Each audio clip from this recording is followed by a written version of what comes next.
WNBA player who gave Caitlin Clark a black eye with fingernail, explains what happened.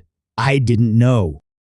DiJonai Carrington denied trying to intentionally give Caitlin Clark a black eye. Connecticut Sun guard DiJonai Carrington stuck her long fingernail in Caitlin Clark's eye during the Suns' 93-69 win over the Indiana Fever Sunday in the WNBA playoffs.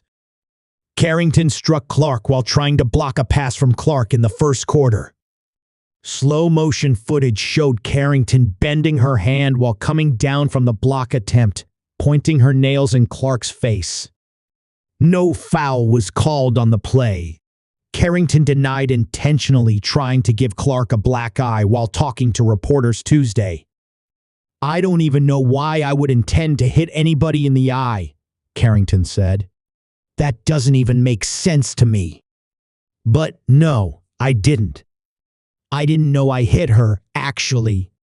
I was trying to make a play on the ball, and I guess I followed through, and I hit her.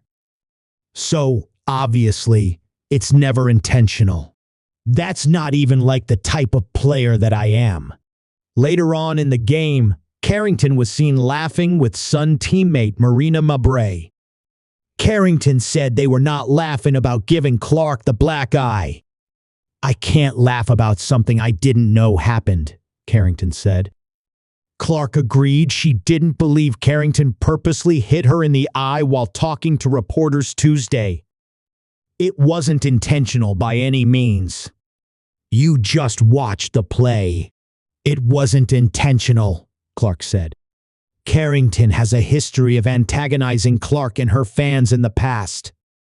During a game in June, Carrington fouled Clark after Clark received an inbound pass from teammate Christy Wallace. Clark caught the pass and started toward the basket.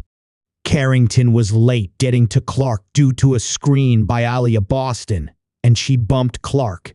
Carrington didn't like the call and thought Clark exaggerated the foul and started mocking the Fever rookie, eliciting a barrage of boos from her own home crowd while making the gesture.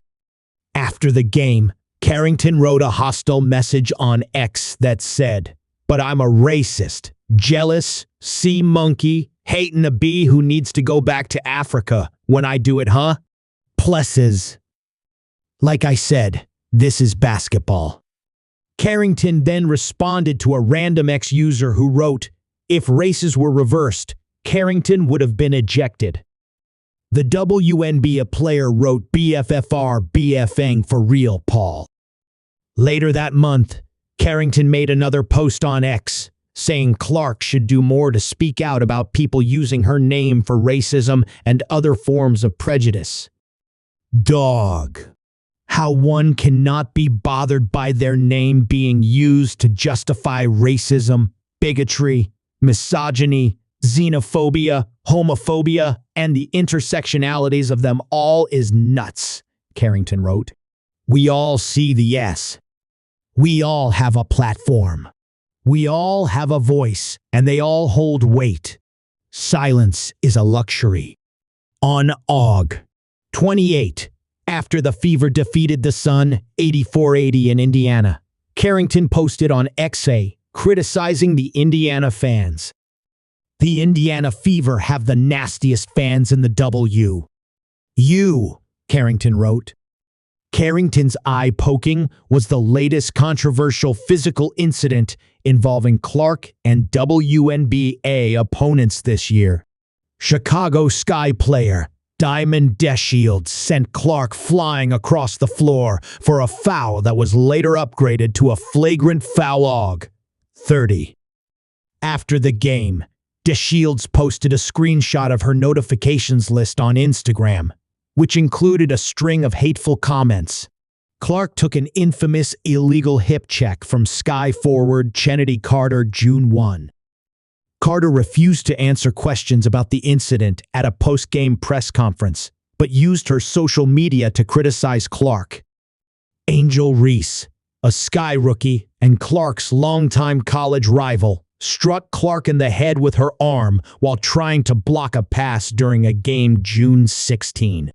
Reese has said Clark's fans have leveled racist attacks against her and even sent explicit AI images of her.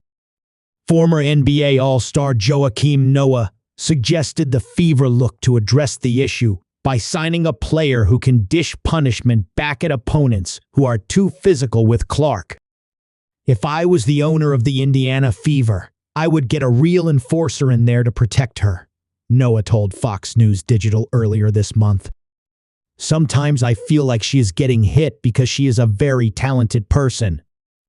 But at the end of the day, we're in the business of winning games. So, if I'm the owner of the Indiana Fever, I'm getting a real enforcer in there. The Fever and Sun meet for Game 2 of their 3-game opening round playoff series Wednesday, and Clark and company are one loss away from their season ending. "We can win," Clark said. "It's not anything about the building. It's not about the gym. It's not about the hoops. I have all the confidence in the world in this team, and everybody in the locker room does. And I know we'll be a lot better on Wednesday."